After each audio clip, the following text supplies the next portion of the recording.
Dixon, and everybody have a one-page handout? Okay. Does everybody hear me okay? Let me start by giving you some of my background in art and art history. My wife Martha and I, she's the adorable little blonde and green, she broke her hip 3 weeks ago. She's always at my lectures, always helps me through. She's a little less help now than usual, but she's trying.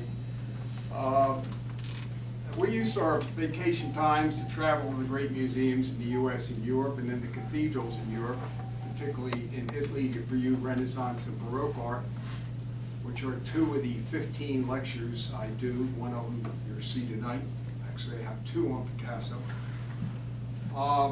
There were 2 years of study at the Barnes Foundation, and my wife and I were docents at the Barnes for 10 years. And interestingly, during that time period, even though we're quite a few docents, we were the only husband and wife docent team, which shows you how unusual it is for 2 people to share the same passion in art, and it is a passion, particularly with me. And I'm very thankful for that sharing. All that culminated in the publication of my book, and copies are in the back, and this is it. And since I never asked for payment for these lectures, I offer the book for sale. I hope some of you will be interested in it. So here's my very brief promo. There are roughly 250 color images of some of the greatest artworks in history. My lectures are built from material in the book, including this one is an entire chapter on Picasso, his art, and his women. So if you like the style of this lecture and the content of it, you'll find the same type of content and style in the book. I know many of you aren't buying books at this point, but it does make a great gift. And anyone that does purchase it, I'll be happy to sign it, which makes it infinitely more valuable. And the best news of all is it's discounted here, cheaper than it is on Amazon. You can buy it here for $35, which is a pretty good price for a hardback art book. And that's roughly the price of an uninspired meal at Applebee's with a drink. And this is much better for you. So I hope you'll be a really good audience and consider the book, because it's my way of gauging how you enjoyed the lecture and how you appreciate how much work goes into preparing these lectures. The handout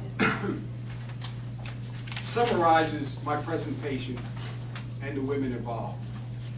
And the quote at the top is from the book by the illegitimate grandson of Picasso and Maria Therese Walter. And it's particularly relevant because it goes to the core of my presentation. So let me read it to you if you haven't read it in your handout. Women were to Picasso what paint is to the brush: inseparable, essential, fatal. This lecture is not about family values. And by its end, many of you may not like Picasso. But I'm not here to pass judgment on the ethics of Picasso. I'm only interested in presenting a lecture about an artist with monumental creativity and an exceptional capacity for invention, but who is also at the center of great tragedy. Many artists have great quotes on their trade, and I think Picasso had one of the best. He said, "Art washes away from the soul the dust of everyday life." And if that's true, then maybe that's why I'm so passionate about art. Why was Picasso a great artist? Because he was an explorer, a risk taker, who pulled the familiar apart and put it back together again in ways that no one had seen before. And in the process, he created a new tradition in art, a new way of seeing art. And when you do that, art history is going to put its stamp of greatness on you. But Picasso is a challenge. A lot of people don't like his art because it's intimidating. He represents the incomprehensible. He distorts things so we don't understand it. We can get bogged down studying his art. He was always changing, challenging us, and moving into new art spaces. He said, if one knows exactly what one's going to do, what's the sense in doing it? Better do something else. Picasso was truly a child prodigy. His mother said he could draw before he could talk. She said his first word was lapis, which is Spanish for pencil, which he was always using to draw with. Picasso said when he was a child, his mother told him, if you become a soldier, you'll be a general. If you become a monk, you'll end up a pope.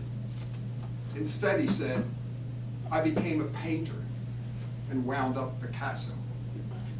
By the time he was a young teenager, he could paint like some of the early masters, but that wasn't good enough for Picasso. He spent the rest of his life learning how not to paint like that. And in the process, he became a cubist, a surrealist, a great neoclassical portrait painter. In effect, 20th century art belonged to Picasso. But even Picasso's adoring mother warned, my son lives only for himself. No woman could be safe and happy with him. And nothing, it turns out, could be more accurate. He would abandon woman after woman, and what he gained from the process was his art. What they gained was the immortality of being in his art, and I'll let you decide if it was a fair trade-off. He had intense relationships with all the women who attracted him for their beauty and intelligence.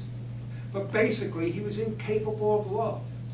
Total devotion and submissiveness were his preconditions for a relationship. It was always about being overbearing, dominating, demanding.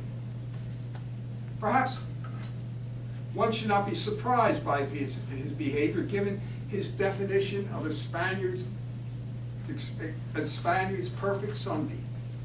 Mass in the morning, bullfight in the afternoon, brothel in the evening. A study by 2 British psychologists might help explain his behavior. They found that artists and poets were more promiscuous than non-artists. And the frequency of promiscuity increased with the level of the artist's success. Mathematicians, on the other hand, were extremely monogamous. Anybody married to a mathematician?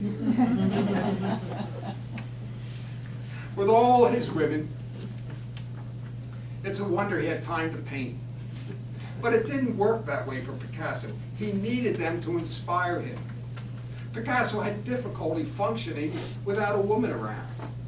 His personal life and the women in it represent a large part of answering the mystery of his creative genius. Whenever a new woman comes into his life, everything changes. By my count, he had 7 significant women in his life that influenced his art. And I will introduce you to each one of them. There was Fernanda, who was associated with his move into Cubism. Eva, when he introduced collage and his art approached abstraction. Olga, in the neoclassical portraits. Maria Therese, in the surrealistic 1930s. Dora in the war years in Guernica. Françoise in the post-war years. And finally, Jacqueline, who was the muse of Picasso's old age. He had 2 wives and numerous lovers. He had 1 child, Polo, with Olga, his first wife, and 3 illegitimate children. Maya with Maria Therese, Claude and Paloma with Françoise. Late in his life, Picasso said, when I die, it will be a shipwreck. When a large ship goes down, many people in the vicinity are swept into the whirlpool. It was a very prophetic statement. Many had to struggle with Picasso's towering legacy. Maria Therese, his longtime mistress, committed suicide by hanging herself in her garage in 1977, 4 years after he died. His second wife, Jacqueline, committed suicide by shooting herself in the temple in 1986. Before Picasso's funeral was over, his grandson, Pablito, committed suicide by drinking, of all things, bleach. Pablito's sister, Marina, spent 14 years in psychoanalysis.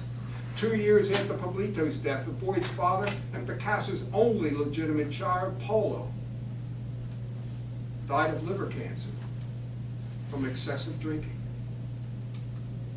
This is first communion, painted at the age of 14 or 15. It's his sister Lola at her first communion. And look at the detail, even at this early age. The clumsy accolade.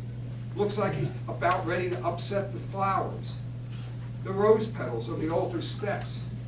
The symbolism, 2 lit candles and 2 have burned out. And this is reference to the early deaths of her brother Jose and his sister Conchita. 2 children dead and 2 alive. Science and Charity, painted at 16. His father was an art professor who gave Picasso much of his early training. And look at the detail, the brown paint on the shutters that stains the wall below. And it adds to the shabbiness of the room. Science is represented by the doctor who his father poses for. Charity is a nun who holds the child of the dying woman. A local boy masquerades as the nun. The sick woman is a local beggar who later steals the sheets from the bed. Portrait of the artist's mother, painted at age 15. So this shows his mother resting half asleep. This is the only woman he remained loyal to throughout his life. Self-portrait in a top hat, 1901. And this piece was done when he was 20 and shows you something about his personality and what lie ahead. So it's somewhat autobiographical. It shows him with a profound sense of self-confidence, a rich man amid women for sale. This is another self-portrait painted the same year. Picasso was a painter driven by emotions.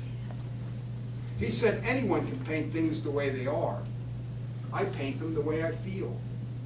At the end of 1901, he begins his blue period, when he's only 20. And the reason was that his best friend and fellow painter, Carlos Casagemas, committed suicide that year over a failed love affair with his model. And Picasso was devastated by the event. So in this blue period portrait, he has a melancholy look. His face is pale, almost death-like, all influenced by the death of Carlos Casagemas. Germaine, 1900. And Germaine is not one of the 7 significant women in his life, but she did have an indirect effect on his art. And she also serves as an example of Picasso's sexual escapades. There was a trio of rather loose women in 1900 that Picasso met during his first trip to Paris. Germaine, her half-sister Antoinette, and Odette. And they shared a studio with Picasso, Casagemas, and another artist. And Picasso had a relationship with Odette, and Casagemas with Germaine, who he fell in love with. Now here's a quote from Picasso describing the life of the 3 couples. And it shows you how he considered women and the role that they played. We will dedicate ourselves to our paintings, and they will do women's work. Sew, clean up, kiss us, and let themselves be fondled. This is a kind of Eden. Casagemas proposes to Germaine, but she rejects his proposal. And early in 1901, Casagemas commits suicide by shooting himself in the head. Later, Picasso would admit that he was devastated by the loss of his friend, and that triggered his move into the blue period. But despite his grief, it didn't prevent him from having a brief affair with Germaine after his friend's suicide. But apparently the whole sequence of events haunted Picasso for years to come, and he assisted her financially until her death in 1948. Woman ironing, and this is painted at the end of his blue period and influenced by the elongated forms of El Greco.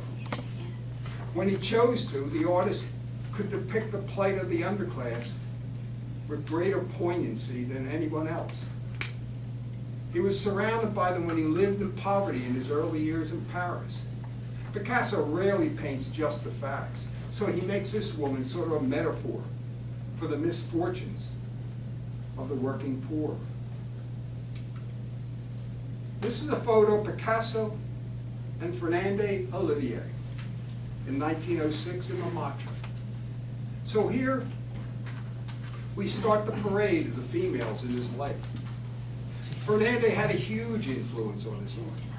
He met her in 1904 when he was 23, and she was his first great love.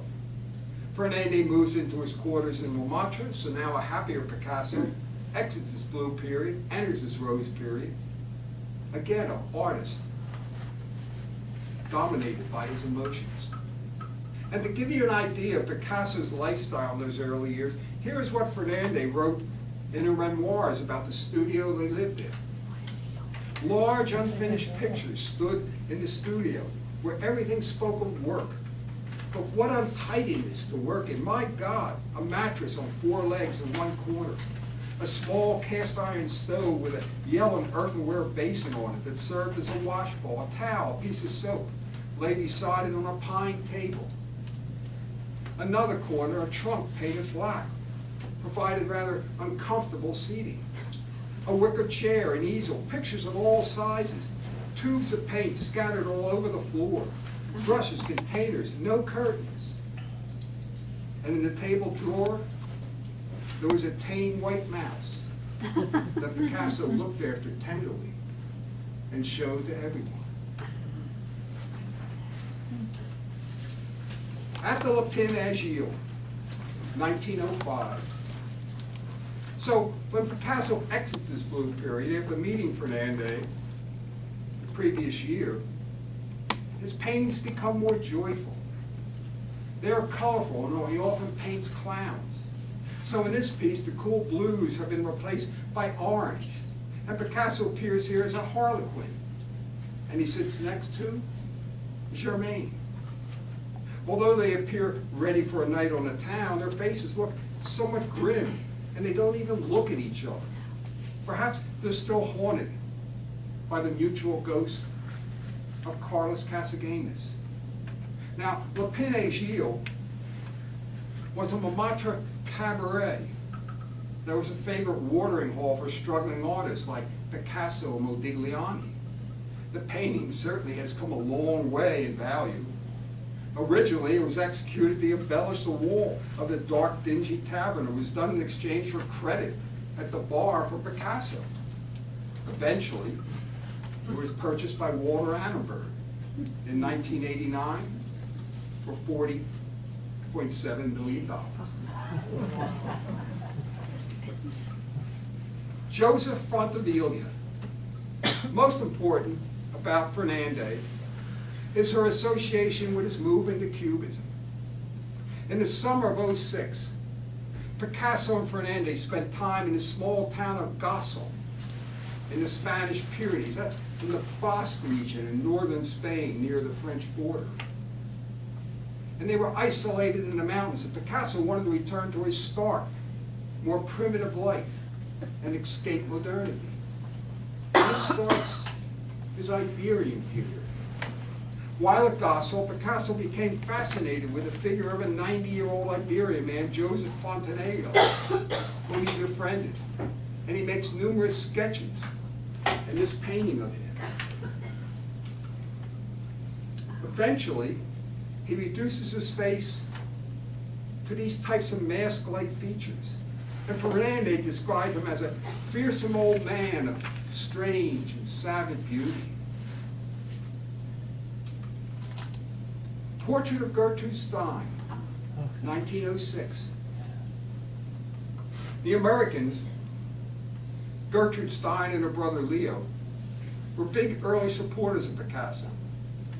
Their purchases virtually yanked him out of poverty. Gertrude Stein was an American writer who spent most of her life in France.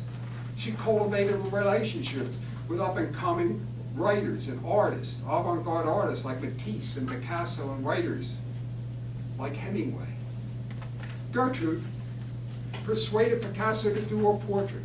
And there were some 90 sittings over more than 3 months. And this was extremely unusual for Picasso because he didn't have that kind of patience. So one day, a frustrated Picasso suddenly paints out a whole head saying, "I can't see you anymore." But when Picasso returns to Paris from Gossel, he repaints Stein's face without any more seedings. And his final version reflects the primitivity he adopted in Gossel and his efforts to reduce the face to a kind of mask. Les Demoiselles d'Albion, 1907. And this is a scene of 5 ferocious nudes in a brothel on Albion Street in Barcelona. And it demonstrates Picasso's exceptional capacity for invention. He was assailed by some critics for deconstructing the female body. But Picasso would respond by saying, every act of creation is first an act of destruction. It's a centerpiece of the MoMA's collection in New York City, and arguably the most important painting of the 20th century. It's large, roughly 8 by 8 feet, and it's important because it made all other paintings that were thought to be radical seem unadventurous in comparison. It's one of the most shocking paintings of all time. It's important because it opens the floodgates to modern art. Some art historians will say that the day it was painted was the day that the modern art movement begins. And most important, it was Picasso's lead into Cubism. And Cubism is so important because it's the most fundamental break in art perspective since the Renaissance. The 3 leftmost figures have wide almond-shaped eyes that show the Iberian influence. The faces of the 2 right figures that were painted in a much different style and were inspired by another primitive source, African mass. Picasso was always attacking traditional art. Historically, the female nude was presented with some combination of beauty, sensuality, and tenderness. But this is an attack of all that. Picasso was out to shock, and if need be, appall. There's a savagery in the woman's faces that surpasses anything before. And you have to wonder about Picasso's emotion as he created these nearly 7-foot-tall barbaric women that towered above the 5'3" artist. Did he ever wonder what monsters he had spawned? Were the times that he felt he had gone too far and wanted to turn back to something safer and more acceptable? We only know he did not turn back, that he opted to take even greater risks in the final phases of Demoiselles. Late in the project, he repainted the 2 figures on the right, giving them the heads of African mass, and originally, their heads were done in the tamer style of the other 3. And this revision invests Demoiselles with a savage power unmatched in modern art. In the squatting woman at the right, he blasts away the traditions of perspective and anatomy. He shows her simultaneously from different sides and multiple viewpoints, thus representing the dawn of Cubism. Her hips and torso appear to be viewed from the back, but her African mask-like head is shown from the front, looking directly at us. And that's except for the blue striped nose, which is in profile. The lady behind her has green stripes on her nose that are repeated on what is probably the first square breast in the history of art. Note the figure on the far left is in profile, but one eye is facing front. Also, the 2 center figures have arms over their heads and drapery in the background. They look like they are standing, but they could also give you the impression that they could be lying down. So we're getting different perspectives. And that's what Cubism was all about. So the painting is about looking. The woman's staring, inquiring eyes unnerve you. In an earlier version, Picasso had the prostitutes crowd around a sailor, but he removed him and had their fierce eyes gaze on us, the viewer, and hear the client. Demoiselles cast a mesmerizing spell. The longer you look at, the more there is to discover. It was a break with everything, beyond strange. It's so radical, it's ageless. But the painting was so shocking that for years, nobody wanted to buy it. Even Picasso's dealer called it the work of a madman. It would not be shown outside his studio for 4 years. And the MoMA finally acquired it in 1937, 30 years after it was painted. And they bought it for $24,000. Now it's priceless and has come to define modern art. This is a photo of Eva Guel. In this photo, Picasso's second love, Eva Guel looks doll-like in her kimono. He walked out of Fernandez in May of 1912, and he never saw her again. But the relationship had been deteriorating for years. But the end came when Picasso learned of her affair with an Italian painter.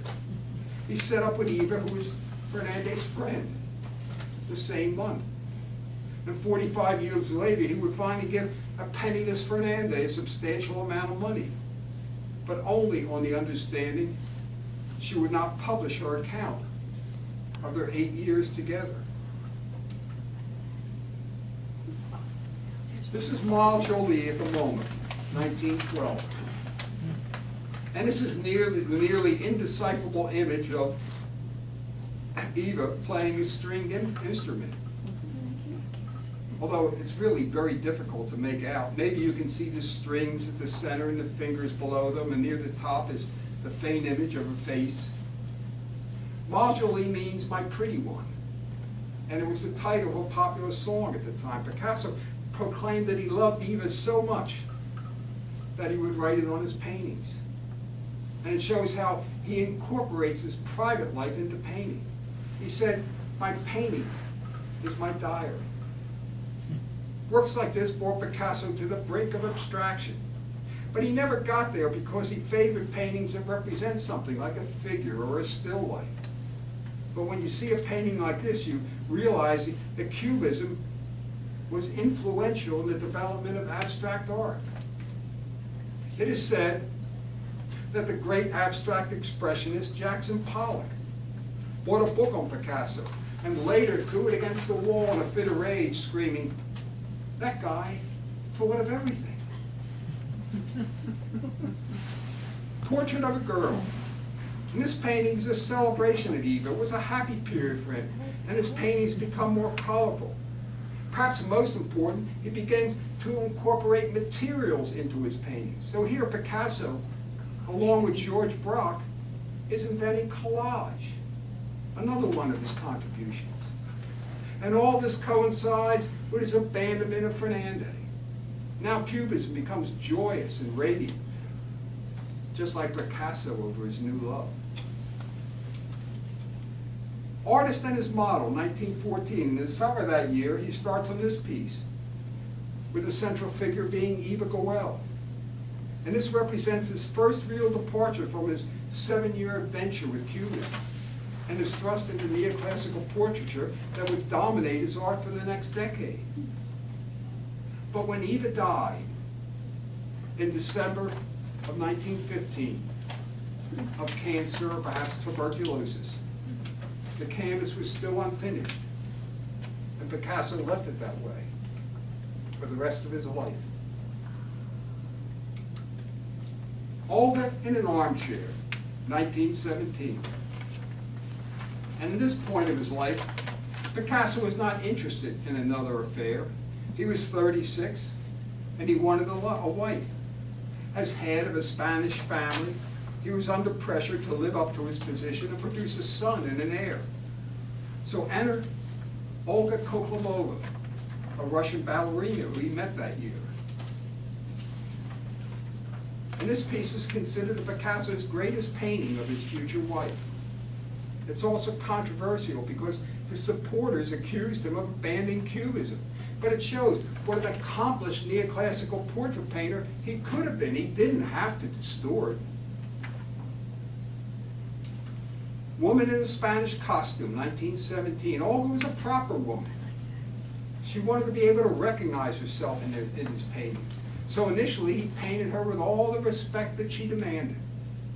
He cleaned up his art, and for a while, he cleaned up his life. In the first 5 years of their marriage, Olga appears only in representational portraits like this. But later, as we will see, she will become the subject of ridicule, resentment, and rage. In this portrait, he fuses his native Spanish tradition, putting her in a Spanish costume, and he fuses it with modern pointillism. That's a technique developed by Seurat, where he uses dots instead of brushstrokes. You may have seen one of the big paintings of his at the Barnes. So this is Olga playing Carmen. Polo was a harlequin, 1924. And here, this portrait shows you the tender side of Picasso. His son Polo was born in 1921. And it shows the range of Picasso's powers as an artist. He could shift back and forth with ease between classicalism, cubism, sentimentality, tenderness, and cruelty. Portrait of the Artist's Wife, 1923. And this is the final neoclassical likeness of Olga. Here, she appears extremely detached. After this, Olga's likeness disappeared from his art, even though they didn't separate until 12 years later. She never agreed to a divorce, and in so doing, she rejected a fortune. But in exchange, she retained the status of being married to the great Picasso. Later, she would provide another kind of inspiration to Picasso that expressed the violence of the relationship. And we'll see that in a minute. But first, let's look at this photo of Olga and Picasso in 1929. And this is not the Picasso that we would imagine. One of the reasons for the downfall of their marriage, and only one, was that Olga tried to de-Bohemianize him.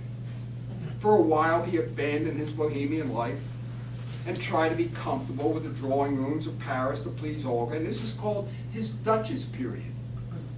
And it also corresponds with his switch to neoclassicalism in portraits such as we just saw. In the 1920s, he found himself involved in fancy dress balls and masquerades, often in the company of people like Scott and Zelda Fitzgerald. But later, Picasso would admit, Olga likes tea, caviar, and pastries. I like sausage and beans. Seated Bather, 1930. Picasso had an obsession with rearranging the faces and bodies of his lovers on canvas. For a time, Picasso would love passionately and possessively, but later, he would love to hate. During his relationships, a sequence would emerge. First, he would deify his women in his paintings.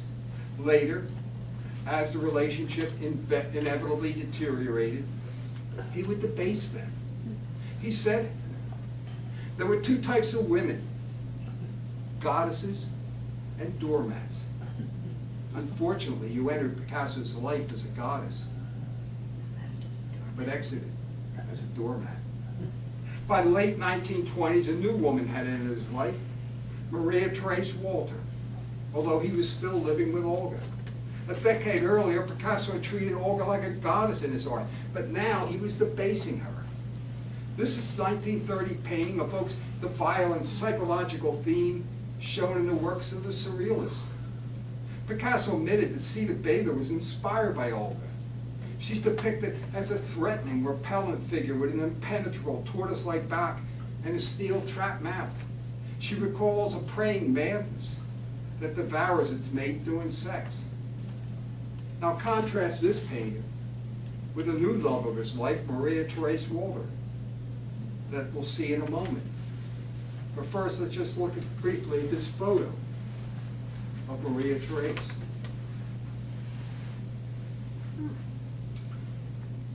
Bather at a beach ball, 1932. Here he celebrates her rounded form and blonde hair. She's a weightless figure playing joyfully with a beach ball. Hardly the surrealistic monster that Olga had become. Picasso met Maria Therese shopping on Boulevard Haussmann in Galleries Lafayette in 1927. He was 46 and married, and she was all of 17. His introductory line was, "Mademoiselle, you have an interesting face. I would like to paint your portrait. I have a feeling we will accomplish great things together. I am Picasso." Try that on sometimes. In her memoirs, Maria Therese said she had never heard of Picasso. So he took her to a bookstore and showed her a book about himself. She agreed to meet him because he had a kind smile. And also her mother had had a great romance with a painter. And that started a 16-year relationship. She was shopping for a Peter Pan collar that she would keep until her death in 1977. The red armchair, the Maria Therese portraits of the 1930s, represented a sea change in Picasso's art. His curvilinear cubism became known as the Maria Therese style. The Dream, or Les Rêves, 1932.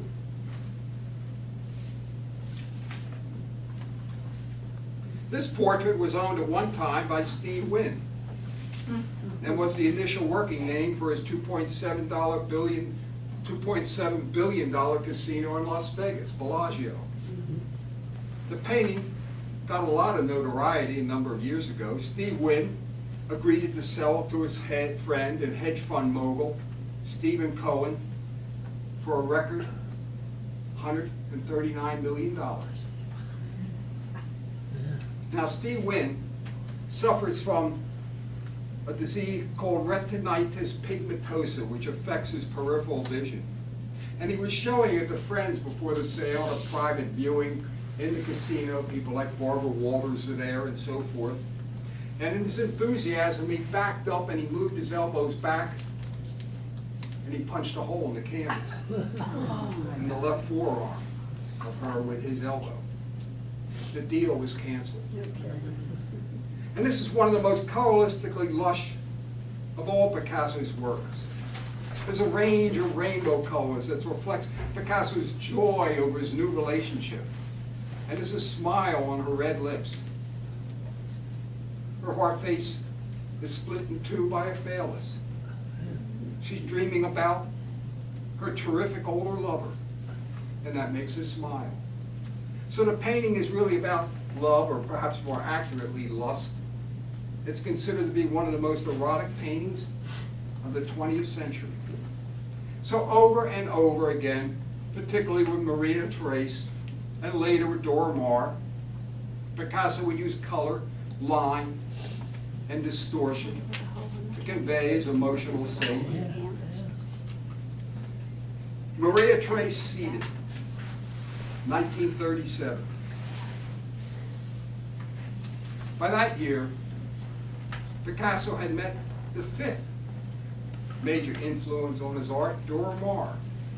So Maria Therese and her daughter Maya had been removed from Paris and sent to rural seclusion near Versailles. So here she's shown with her head stiffly gripped between the door handle and the wall. She sits immobilized in the imprisoning frame of the wooden chair. The once vivid colors in the rainbow of the dream are now more subdued. Her hands and fingers are locked together with nothing to do.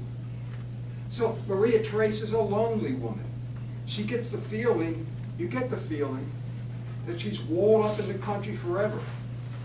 Picasso remarked to his biographer with more pride than guilt, "It must be painful for a girl to see in a painting that she's on the way out." It's a photo of Dora Maar, 1935, at the age of 28. So Maria Theresa's successor, Dora Maar, who was a Yugoslavian, had already been chosen, and he had met her at the end of that year. Dora Maar seated, 1937. She was very different from Maria Theresa. Aggressive, intellectual, creative. Here she appears with distinctive features, red nails, a reflection of her rebellious personality. She was an accomplished photographer, and one of her achievements is that she's linked to the history of the development of his masterpiece, Guernica, through her extensive photographs of Picasso creating the painting. This is a photo of the Guernica bombing, 1937. They're chosen for bombing practice by Hitler. The Basque town of Guernica was destroyed by 28 German planes during the Spanish Civil War in 1937. The hamlet was pounded for 3 hours, and Guernica burns for 3 days. The bombing of the defenseless civilians was meant to demoralize Franco's enemy. Thousands were dead or wounded, mostly women, children, older people. This is Guernica, 1937. It's a huge piece, 12 by 25 feet. It's one of the most important of his works. It represents the epic battle between good and evil. Guernica is modern art's, most powerful anti-war statement, and it may well be the most terrifying statement on the horrors of war ever produced by an artist. It has become a timeless icon of suffering for all generations to ponder. Guernica was painted in black and white, like the photos of the massacre in the newspapers. This starkness is symbolic of the contrast between good and evil. He created the piece for the Spanish pavilion of the Paris International Exhibition in just over a month. On the right, there's a mother running, grieving hysterically, carrying her dead child. In the center, there's a horse pierced by a lance, a symbol of the innocent, mortally wounded victims. Daggers suggest screaming, replace the tongues of the bull, grieving woman, and the horse. Under the horse is a dead, dismembered soldier.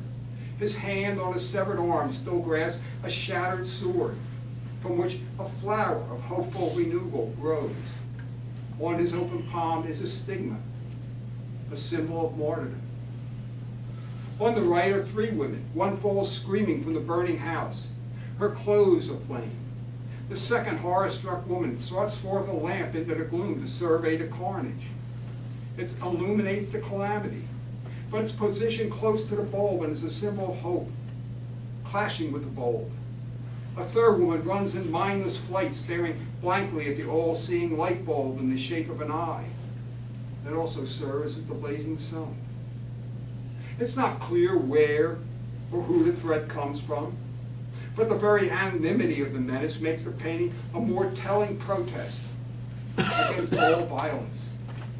Picasso forces us to experience the misery where it mattered most, at close quarters and in the shelter of the home. The cast of characters can be interpreted to represent a peasant household, women, children, and their animals. Guernica is a lament over the wanton destruction. So I'll just break it down into 2 to give you a little more detail because it is such a large painting. This is the left side that I've already mentioned, and then the right side of the painting. There's a story about how German officers often ransacked Picasso's apartment during the occupation of Paris. And one day, they discovered a photo of Guernica. And they asked, "Did you do that?" Picasso replied, "No, you did." From World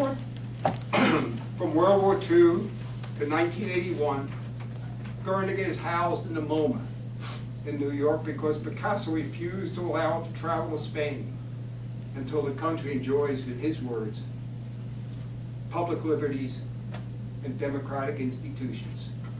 On the 100th anniversary of his birth in 1981, and after the death of Franco, it finally goes to Spain.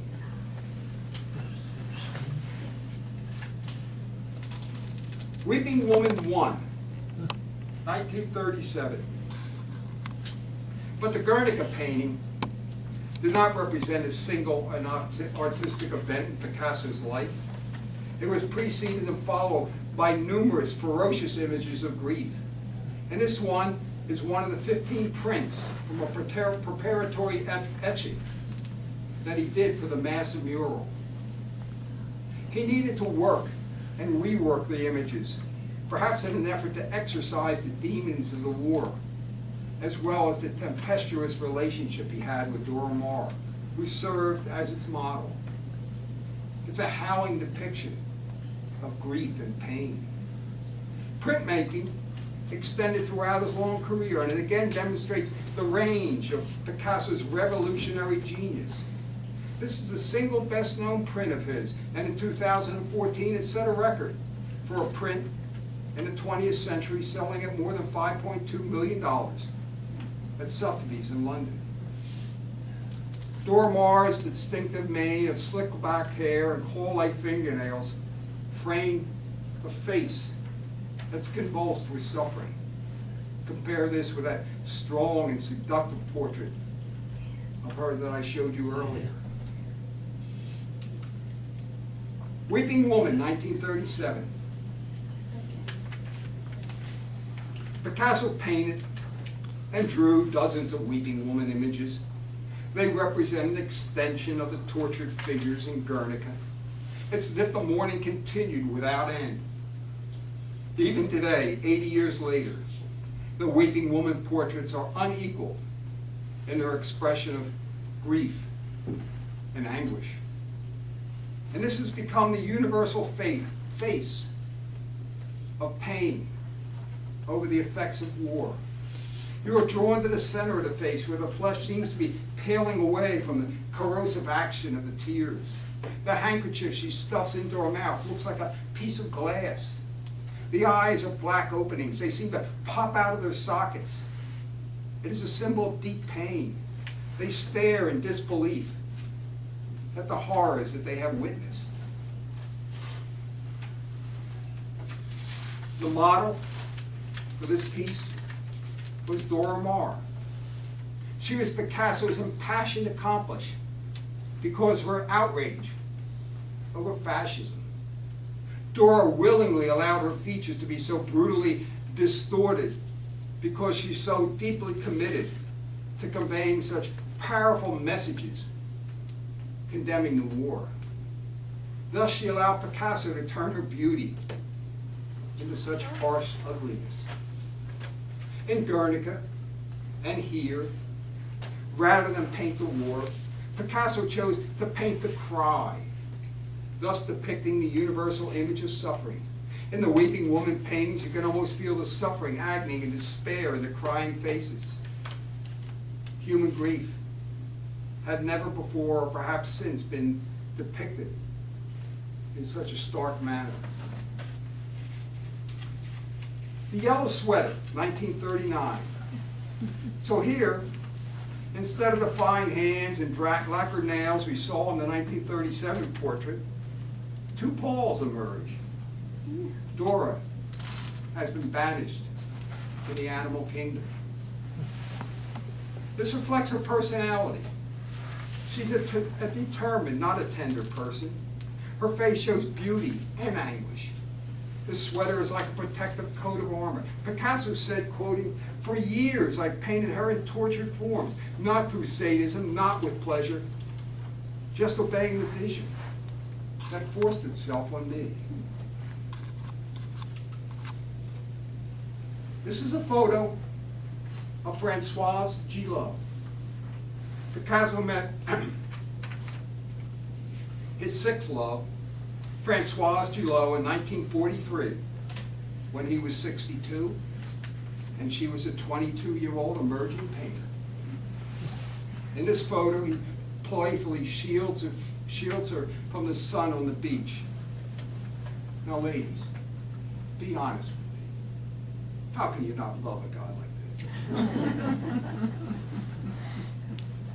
Later, Francois would say she knew she was heading for a catastrophe, but it was a catastrophe I didn't want to avoid.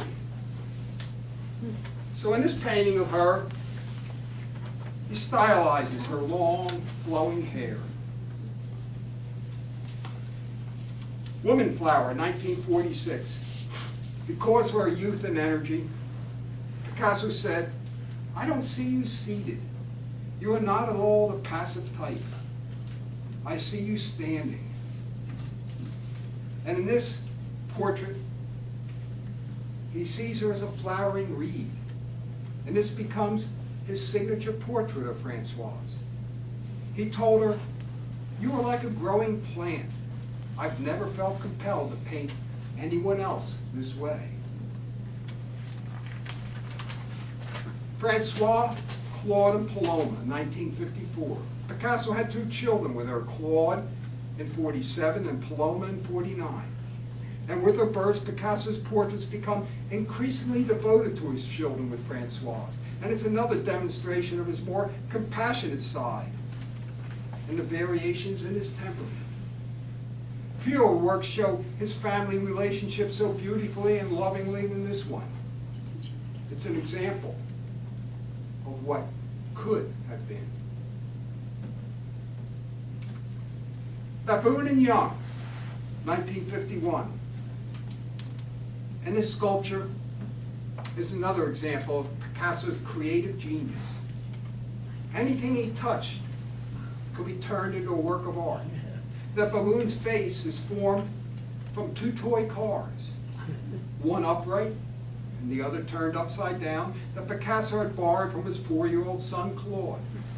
The whiskers come from the car's grill. Their tail is an automobile spring. The baboon's ears were made out of cup handles. Her round belly was a large jug whose handles formed the shape of the shoulders. And then the assemblage was cast in bronze, and you can see the piece at the MoMA in New York. So assemblages like this turned into sculpture were another innovation of Picasso. Before this, sculpture meant either building something up from clay or carving it out of wood or stone. But these sculptures result in the process of assembling pre-existing found parts, maybe even junk. There's a photo of Picasso, Claude, and Paloma. And in this photo, you get the impression that Picasso might have been a good father if he had worked at it. But that was not to be the case. There were no paintings of any of his children past an early age. For example, portraits of his first son, Paulo, disappears when he turns 4. When their mothers disappear from his life, so do the children. Woman Drawing, 1951. So quickly, we're back to the less compassionate side. Fernande was different for Picasso. For a change, it was her independence, not her dependence, that troubled him.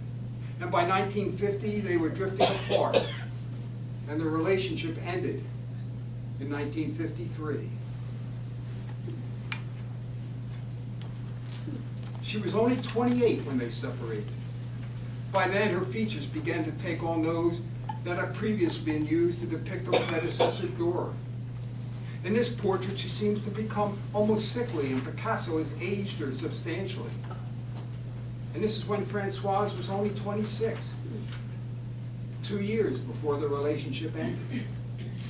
But partly because of her independence, Picasso never depicts her in anguish, as he had done with Dora.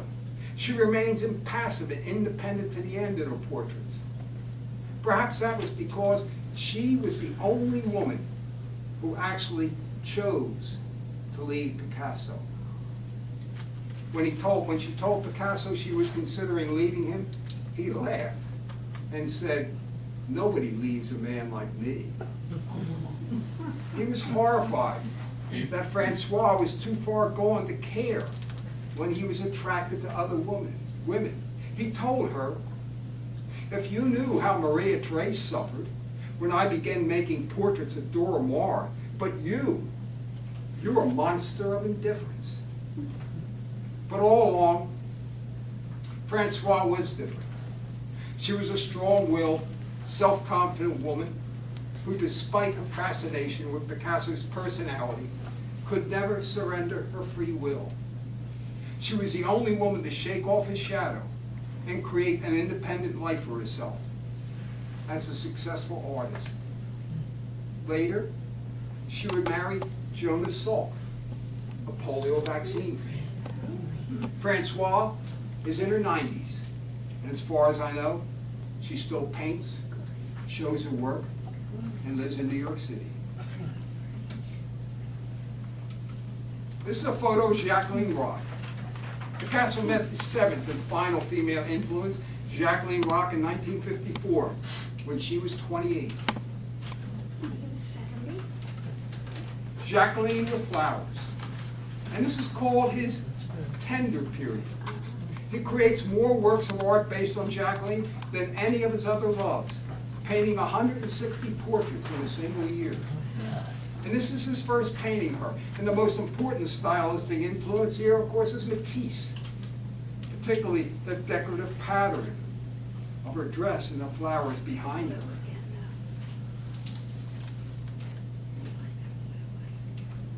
Jacqueline in Turkish jacket. Another Matisse-inspired decorative portrait. The paintings of her are probably less interesting than those of Fernande, Olga, Maria Therese, Dora, and Françoise. But that's a comment on the relative tranquility of their relationship. What distinguished Jacqueline from her predecessors was that they all assumed Picasso's love for them would give them primacy in his life. But that was never possible. For Picasso, the only permanent bond in his life was with art. Remember that quote at the beginning that I gave you from his mother? "My son lives only for himself. No woman could be safe and happy with him." Jacqueline never forced Picasso to choose. She was unconditionally committed to him. Her personality was in sharp contrast to her two predecessors, Dora and Françoise, and that's reflected in this portrait as well as the final one that I'll show you. And these two paintings summarize the theme of the years with Jacqueline. Although there certainly were stormy periods, there was none of the turbulence, violence, sexuality, tears, and anguish that characterized previous relationships. Jacqueline with folded legs. And I think this is one of his best portraits of her. Because she was Picasso's last love, she was never debased like her predecessors. Picasso died on April 8, 1973 of a heart attack at the age of 92. As part of the tragedy surrounding his life, Jacqueline prevented his children, Claude and Paloma by Françoise, from attending the funeral. She said she was following Picasso's instructions. When Françoise published her tell-all best-selling Life with Picasso in 1965, the artist reacted brutally by disinheriting their children. But given all that we have covered, it seems appropriate to end on another tragic note. Jacqueline's commitment to Picasso was so great that after he died, she was unable to reconstruct a life for herself. She oversaw the opening of the Picasso Museum in Paris. She then organized a large exhibition of her collection in Madrid under the patronage of the Spanish royal family. After that, she felt she had nothing more to live for. So troubled by alcoholism, she committed suicide by shooting herself in a temple in 1986. Fade to black. Thank you for coming. I hope you enjoyed it. I hope some of you.